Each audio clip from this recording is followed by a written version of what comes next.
Hello and welcome again at Cecil Talk All with the Sober Talk session. Anyway, I'm back again. I was presenting things that concerns Africa. Anyway, let's hit the point. Listen, Salon people, Gambian people, Nigerian people, and Ghana people. Let me get this thing here very straight. You see, ECOWAS na fraud. Feel say British people we colonize with and look that's this union here, European Union and commodity. Una feel say them fool? With the brotherly people of Niger, who have responsibly decided to take their destiny into their own hands and to assume before history the fullness of their sovereignty. 2. Denounce the persistence of these regional organizations in imposing sanctions that aggravate the suffering of the people and jeopardize the spirit of Pan-Africanism.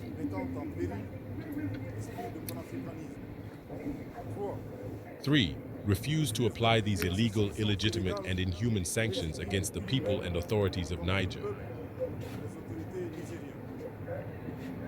4. Warn that any military intervention against Niger would be tantamount to a declaration of war against Burkina Faso and Mali.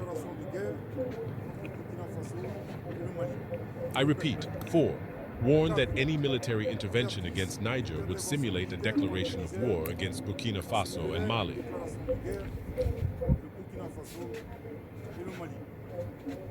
I repeat for the last time. 4. Warn that any military intervention against Niger would simulate a declaration of war against Burkina Faso and Mali.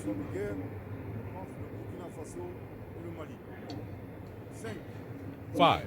Warn that any military intervention against Niger would lead to the withdrawal of Burkina Faso and Mali from ECOWAS, as well as the adoption of self-defense measures in support of the armed forces and people of Niger.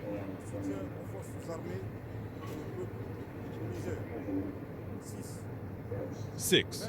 Warn of the disastrous consequences of a military intervention in Niger, which could destabilize the entire region, as NATO's unilateral intervention in Libya did, which led to the spread of terrorism in the Sahel and West Africa.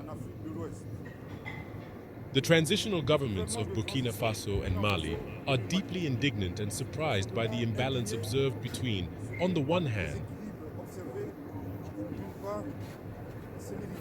the celerity and adventurous attitude of certain, and, on the other hand, the inaction, indifference, and passive complicity of these organizations and political leaders. In any event, the transitional governments of Burkina Faso and Mali call on all living forces to be ready and mobilized to lend a helping hand to the people of Niger in these dark hours for Pan-Africanism. May God bless Africa and preserve Africans. 4.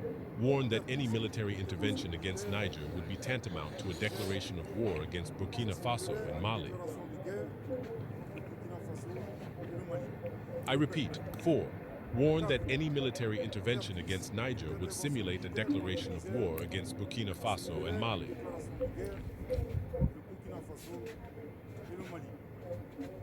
I repeat for the last time. 4. Warn that any military intervention against Niger would simulate a declaration of war against Burkina Faso and Mali.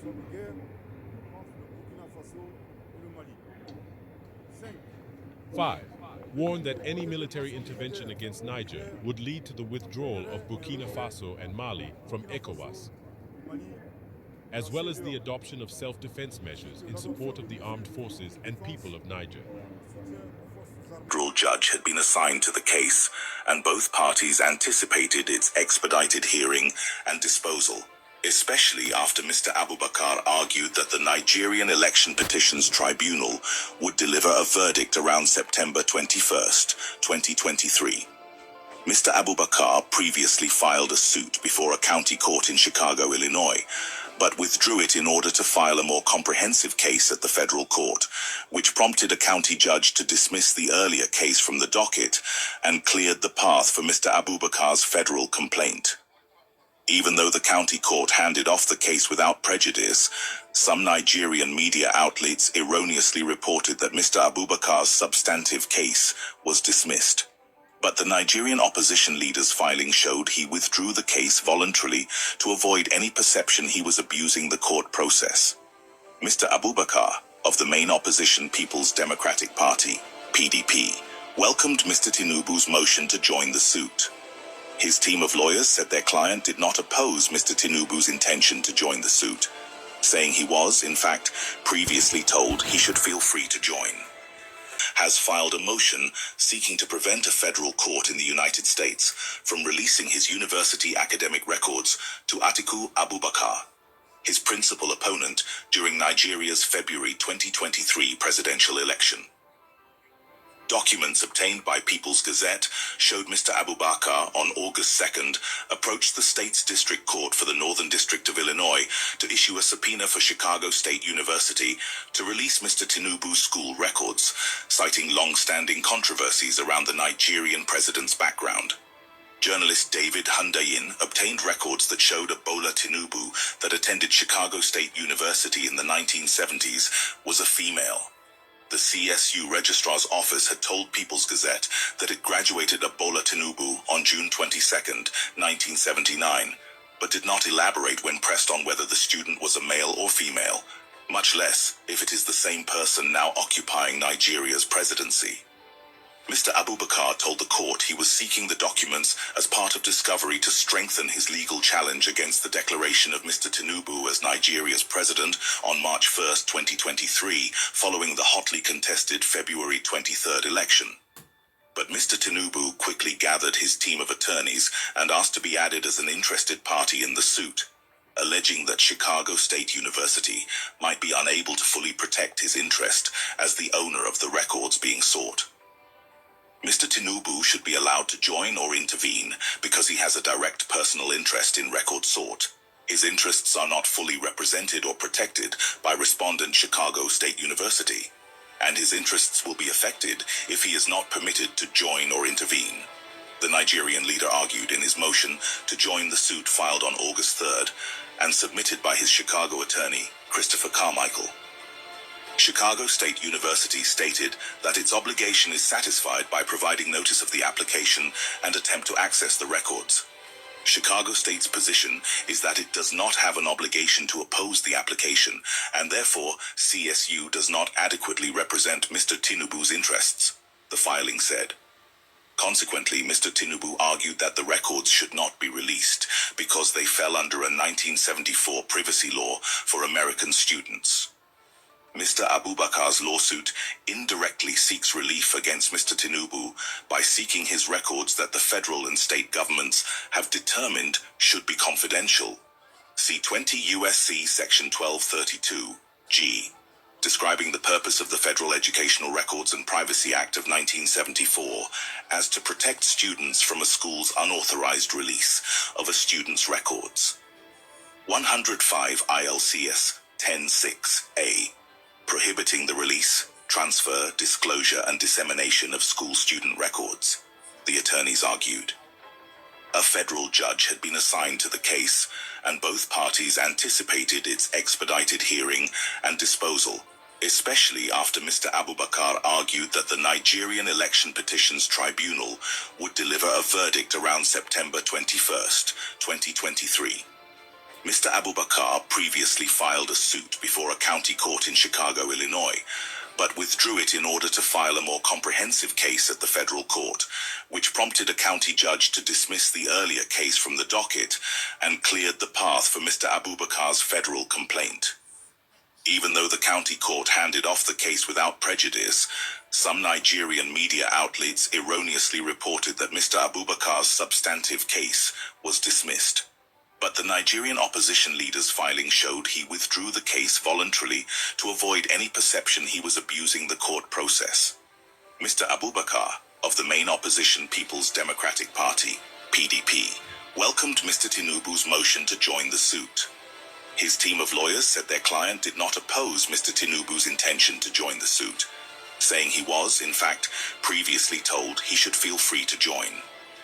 General Langley, I have constituents that have been scattered across Africa on train and equip missions. So just ballpark, in the last decade, how many Africans has the United States military trained and equipped? Congressman, I don't have that figure. I can get that figure for you. Ballpark, just, how many? Congressman, it would be a wild guess right now. Seems like something we should know, right? Over the years, we have trained a substantial number, especially in the Gulf of Guinea states, but including Like more than 10,000? It is more than 10,000. More than 50,000? I'd say we're reaching around 50,000 Okay. at least. And what percentage of the people we've trained end up participating in insurrections or coups against their own government? Very small number, Congressman. Very small number. So what percentage do you think? I'd say probably less than 1%. But it does happen. Right? The IMET program is in force, and we've pushed a significant number through our schools across the. Yeah, and what data sets do you track to arrive at the conclusion that less than 1% of the roughly 50,000 that we've trained have participated in coups? Because it'd be like about 500, about 1% of 50,000. Congressman, you may have that information. I don't at this time, but I know. Well, I know there are some, right? Like go ahead and throw up that image. This is Colonel Mamade Doumbouya, and this is a photo of him. Did we train and equip him in Guinea? By name, I cannot identify that. Well, that guy in the middle with the big red hat, Colonel Mamade Doumbouya, that's him with a bunch of U.S. service members outside of our embassy. And just months after this photo was taken in 2021, he led a coup in Guinea and threw out the leader. Does that concern you? Congressman, core values is what we start off with in IMA programs. Do we share stick to core that. values with Colonel Doumbouya? Core values. I will repeat that. Core values. I know, Respect for humanity. Do we share those values with Colonel Doumbouya? Absolutely. In our curriculum. He led a coup. We do. Okay, well, that's a very telling answer. In Burkina Faso, did we share core values with the leader that we trained there who led a coup? It's in our curriculum. We Leading stress coups core are in our values. curriculum? We request civilian-led governance. Wait, hold on. Is leading coups in our curriculum? Absolutely not. So civilian-led. My Civilian-led. question is, do we share core values with the coup leader in Burkina Faso who we trained? Holistically, we teach core values with a respect for civilian governance, apolitical, and that's what sticks across a very high percentage in the 99 percentile. Right? But not everybody. And I wonder how many people it takes to plan a coup. I mean, initially you didn't know how many we trained and equipped. Then you said it was 1%. You had no basis for that 1% number because there's no data set you track. Mr. Chairman, I seek unanimous consent to enter into the record. Another U.S. trained soldier stages a coup in West Africa by The Intercept. Without objection, so ordered. And I further seek unanimous consent to enter into the record. U.S. forces trained the Guinean colonel behind the recent coup in West African country, and this is regard to Guinea. Without objection, so ordered. So I guess the question is, why should U.S. taxpayers be paying to train people who then lead coups in Africa?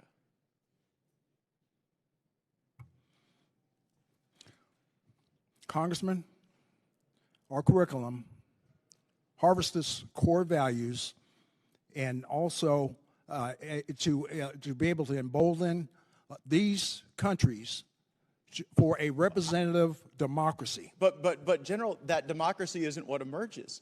The problem is, I know you may have great confidence in what you're teaching, but when two governments have been overthrown, I guess how many governments have to be overthrown by people we train before you sort of get the message that our core values might not be sticking with everyone? Is it 5 countries? 10? We'll continue with our persistence in assuring But do you think it's that working? they harbor democratic norms, democratic values. Just a moment ago, you said we shared core values with Colonel Doumbouya. You said that just moments ago in response to my question, and his core value seems to be leading a coup. So I don't think it's stuck. I think we should at least know how many countries we train the coup plotters in. How many is too many? Because clearly 2 is not too many, and I think we could use our resources far more effectively than doing this. ردنا على الغرب نفس الكلام هذا نعيده بالإنجليزية. Anybody that challenges the existence of this country and this kingdom, all of us, we are projects of jihad and martyrdom. That's my message to anybody that thinks that he can threaten us.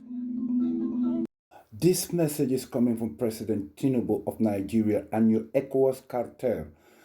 Listen to what this Arab man is saying, that any nation or anybody that believes that they can threaten their existence in this wonderful universe that has been created by God Almighty, they all will become jihadis.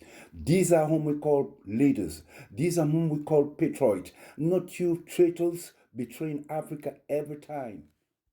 I don't think you'd have to be a genius to know that the last thing the Horn of Africa needs is more foreign military bases, more weapons and more European meddling. What we call our strategic relationship isn't about human flourishing, it's about the EU's ambitions as a superpower. There's now a new great game in the Horn of Africa. Greater and lesser powers are pockmarking the place with military bases. France, the US, China, Germany, Japan, Italy, Saudi Arabia all have a presence in the tiny area of Djibouti alone. Mercenaries are swarming in from all quarters. The entire region is being militarised. War is in the air. And what about the people facing climate and food insecurity? None of this benefits them. We talk about instability, but we only make it worse. We flood the place with weapons, hand over the profits to European arms companies and charge the bill to our citizens. And then with the carnage, we go back in and we do it all again. It's a racket. Strategic relationship, it's one thing after another, isn't it? Really, it's the same as it ever was. And all I can say is, God save Africa from European... I think we've all heard it from the horse's mouth. The EU, United States, Western warfare, Racketia on Africa continent. Africans, wake up. Let's get rid of these traitors in Africa.